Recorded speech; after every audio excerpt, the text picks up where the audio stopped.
Ya, apa saja strategi jitu yang harus disiapkan Coach Sintayong agar anak-anak asuhnya bisa melibas skuad muda Garuda Korea Selatan di laga perempat final Piala Asia U23 pada Jumat dini hari mendatang. Untuk membahasnya sudah bergabung bersama kami ada pengamat sepak bola Roni Pangemanan, Bung Ropan. Selamat sore. Selamat sore. Ya, Bung Ropan, terima kasih atas waktunya. Bung Ropan, Timnas akan melawan Korsel yang merupakan tanah kelahiran dari Sintayong. Nah, apakah kita perlu khawatir dengan profesionalitas Sintayong? Saya pikir enggak. Kalau bicara dengan profesionalitas Sintayong, artinya dia sudah sangat mencintai Indonesia. Terlepas di perempat final atau 8 besar ini, kita bertemu dengan negaranya Sintayong. Tapi dia tetap akan menjunjung tinggi. Sintayong juga punya cita-cita, ya, bagaimana kita bisa melaju sampai ke babak semifinal. Itu yang sudah dilakukan. Kesepakatan bersama untuk lolos ke 8 besar sudah terwujud. Dia sudah akan diperpanjang sampai 2027. Jadi sepertinya dia ini dalam kondisi yang baik-baik saja. Tentunya dia bahagia, ya, dengan apalagi dengan kembalinya Nathan Cho datang dari Herenveen, dan ini menjadi suatu kekuatan penambahan amunisi dia bermain di lini tengah, lini paling vital dalam permainan sepak bola. Dan sekali lagi kita harus tetap fokus di dalam pertandingan ini. Tidak perlu overconfidence, percaya diri berlebihan, tapi tetap percaya diri itu penting dalam sebuah pertandingan. Seperti ketika kita mengalahkan Australia dan mengalahkan Jordania, gitu. Bung Ropan, kita tahu Sintayong ini kan sangat paham ya dengan sepak bola Korea Selatan. Ilmunya juga datang dari Korea Selatan. Tapi sebaliknya juga nih, Timnas Korsel juga sudah paham begitu dengan strategi Sintayong. Nah, ini kira-kira keuntungan atau kelemahan nih? Saya pikir begini ya, dia pasti tahu dengan bagaimana karakter pemain-pemain Korea, ya, disiplin, ngotot, kerja keras di lapangan, fisik bagus, juga mental bagus sebagai mantan pelatih tim nasional Korea, ya. Tetapi juga dia yakin dengan Indonesia, dengan apa yang dia sudah lakukan terhadap Rizky Ridho dan kawan-kawan. Kalau tidak kuat tim kita ini yang dia persiapkan menuju ke Piala Asia U23, kita tidak mungkin mengalahkan Australia. Kita tidak mungkin menang dengan skor yang begitu besar melawan Yordania, karena ini tim-tim yang kuat, yang levelnya, ya, kualitasnya itu sama dengan Korea Selatan. Yang perlu diingat pasti oleh Sintayong bagaimana menjaga, ya, tim ini kondusif, baik secara mental dan fisik. Kemudian kan kita punya aspek-aspek lain yang mendukung selama ini, ya, kedewasaan dalam bermain, disiplin, kemudian kerja keras di lapangan, itu yang paling penting. Dan Korea juga tahu dengan cara bermain kita. Pelatih mereka, Wang Sun Hong, itu melihat secara langsung, mengintip kita bermain melawan Yordania. Pasti ada catatan-catatan penting yang dia sudah lihat untuk siapa dia bisa meredam. Karena mereka juga pasti akan berhati-hati melawan tim kita setelah melihat kita kemenangan lawan Australia dan Yordania. Tinggal sekarang adu taktik yang akan dilakukan oleh STY dan juga pelatih Korea dalam pertandingan ini dengan dua skema permainan yang berbeda. Kita bermain dengan pola skema 3-4-3, mereka mungkin akan mengusung pola dengan 4-2-3-1. Tinggal di lapangan nanti bagaimana yang akan kita lihat. STY sudah punya, saya kira, pakem dengan tim ini, dan tidak akan jauh berbeda dengan posisi kita atau skema kita bermain melawan Jordania. Ya, the winning team dia tetap akan pertahankan, termasuk kembalinya Nathan. Begitu, Ndra. Ya, Bung Ropan, tapi lawannya kan Korsel nih ya, di fase grup saja mereka sapu bersih begitu ya, lawan Jepang mereka menang, lawan Tiongkok mereka menang, Uni Emirat Arab mereka juga menang begitu, dan tidak hanya itu, mereka juga tidak pernah kebobolan di fase grup begitu, Bung Ropan. Nah, ini bagaimana bisa tidak kemudian kita mengalahkan Korsel begitu? Ya, kalau melihat kan berarti pertahanan mereka bagus dengan clean sheet, memasukkan 4 tanpa kemasukan. Mereka terakhir mengalahkan Jepang, Cina 2-0, Uni Emirat Arab 1-0. Ya, pasti saya juga tahu melihat ini. Tapi kalau saya mencermati setelah saya bolak-balik memutar pertandingan mereka lawan Uni Emirat Arab, ya, cuma menang 1-0, kemudian dengan Cina 2-0, dengan Jepang. Jepang oke, mereka menyimpan banyak pemain mereka, termasuk pencetak gol tersebut mereka kan, Leon Jun ini, ya, tidak bisa bermain karena dipakai untuk melawan Indonesia. Tapi sebenarnya ada celah-celah,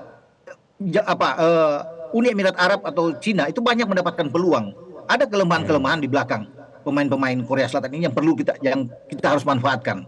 Nah, sekarang kan tinggal bagaimana setiap peluang itu bisa menjadikan gol. Kalau kemarin melawan Yordania, Marcelino sudah bermain oke, membuat brace.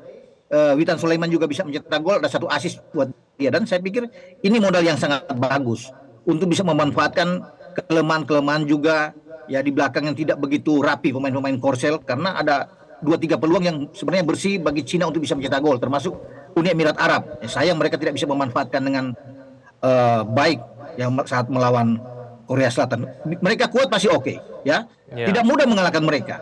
Ya, apalagi mereka dengan 9 poin saat ini. Ya, dengan bermain cadangan pun ada 10 pemain bermain di pertandingan terakhir melawan Jepang, mereka masih bisa menang. Berarti Ya. ini tim kan tidak main-main. Ini tim kuat yang mereka menyimpan semua amunisi mereka untuk menghadapi Indonesia di 8 besar. Tetapi kita tetap harus optimis.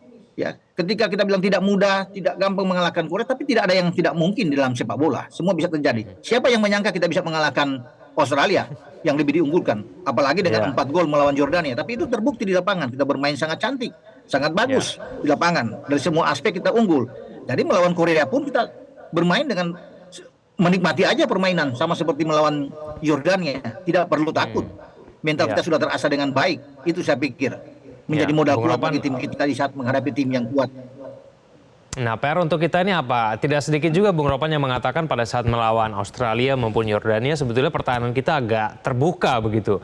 Banyak peluang-peluang kemudian yang tidak dimaksimalkan oleh pemain lawan. Nah, ini boleh tidak sih kita melakukan ini ketika melawan Korea Selatan? Iya, saya pikir saya bilang tadi kan sama juga seperti Korea. Ada banyak peluang juga yang diciptakan oleh Uni Emirat Arab, termasuk dengan Cina dan dengan Jepang yang tidak bisa dimanfaatkan. Kita bukan sempurna di belakang. Tetapi ketika Australia tidak bisa mencetak gol, kemudian Jordania juga tidak mencetak gol kecuali ada gol bunuh diri dari Justin Hubner, saya pikir ini oke di belakangnya. Mereka cukup disiplin. Ya. Rizky Ridho sebagai kapten kesebelasan dibantu oleh Justin Hubner, ada Ferrari sebelum diganti oleh Komang. Ini kan suatu hal yang bagus yang akan dipertahankan oleh pelatih Sintayong di saat akan menghadapi Korea Selatan. Dengan hal yang demikian saya pikir ini baik ya. Ketika kita punya juga 2 flank yang bagus dengan Arhan ada di kiri dan Fajar Fatur Rahman di kanan. Dan kita punya 2 double pivot yang kuat. Dengan Ivar Jenner dan Nathan yang sangat baik. Ini suatu keuntungan besar buat kita. Karena kita punya 2 pemain double pivot yang kuat. Jadi kalau bicara soal pertahanan saya pikir kita bermain aja deh seperti dengan pola saat menghadapi Jordania. Meminimais semua kesalahan yang ada di belakang. Kita punya penjaga gawang kalau Hernando Ari ini fit bermain, kita punya kekuatan ya untuk tinggal bagaimana di depan selalu bisa memanfaatkan kesempatan. Kalau kita bisa membuat gol pertama, ini akan menggoyahkan Korea Selatan. Itu menjadi modal buat kita saya pikir. Bagaimana kita bisa mencuri gol lebih dulu ke gawang mereka. Begitu. Bung Ropan, seberapa penting kemudian peran dari Nathan Choaon ya, sempat dikatakan tidak akan bisa bermain pada saat melawan Korea Selatan karena tidak mendapatkan izin, tapi sekarang kita mendapatkan kepastian Nathan Choaon akan bermain untuk Indonesia nanti. Ya, setelah lobby-lobby yang dilakukan oleh PSSI, dalam hal ini Ketua Umum PSSI, dan akhirnya kemarin ya malam dia sudah berangkat, sekarang dia sudah tiba tadi jam 9 pagi waktu Qatar dia sudah tiba dan dia akan latihan sore nanti untuk dipersiapkan oleh STY. Pengaruhnya luar biasa. Kita punya Nathan, ini berarti kita kuat ya. Karena lini tengah itu kan selalu vital, krusial di dalam sebuah tim. Nah, kita punya pemain seperti dia yang tidak pernah lelah, terus bisa bergerak. Itu yang membuat gelandang-gelandang Yordania tidak berkembang. Aref Altai di depan ya. Ada Wasem di lini tengah mereka yang kuat nomor punggung 10. Itu terus di marking, terus dipepet habis oleh Nathan Cho bergantian dengan Ivar Jenner. Nah, ini pula yang nantinya akan dimanfaatkan mereka untuk menghadapi Korea. Karena Korea bagus secara tim, apalagi mereka kuat memang dengan ada penyerang mereka yang paling bagus ya, mencetak 3 gol sejauh ini, Lee Jung ini, itu yang perlu kita awasi dari lini pertahanan kita. Nah, kembali ke Nathan, saya pikir kita kuat ya sebagai pemain box to box di tengah dengan Ivar, dan pasti dia juga akan mendapat perhatian juga dari pemain-pemain Korea Selatan, dan ini sudah menjadi catatan khusus bagi pelatih Hong ya untuk bisa bertanding melawan kita, karena mereka kalau kalah di tengah, Korea ini akan sangat sulit untuk melawan Indonesia. Mereka tahu Indonesia punya kekuatan, bukan saja di Marcelino, bukan saja di Witan ada di lini serang, tapi kita punya kuat di tengah dengan Nathan Cho yang ada di sana dengan Ivar. Jadi kita bersyukur ya, kalau tidak ada Nathan Cho ini agak sedikit repot kita menghadapi Korea Selatan. Tapi kembalinya Nathan Cho ini suatu hal yang sangat bagus dan mereka akan berpikir melawan kita. Gitu, Ndra. Oke, baik Bung Ropan, kita tunggu nanti, masih harus bersabar sampai Jumat dini hari untuk melihat pertandingan langsung antara Indonesia melawan Korea Selatan. Terima kasih Bung Ropan telah bergabung bersama kami di Metro hari ini. Selamat sore. Jelajahi cara baru mendapatkan informasi. Download Metro TV Extend sekarang.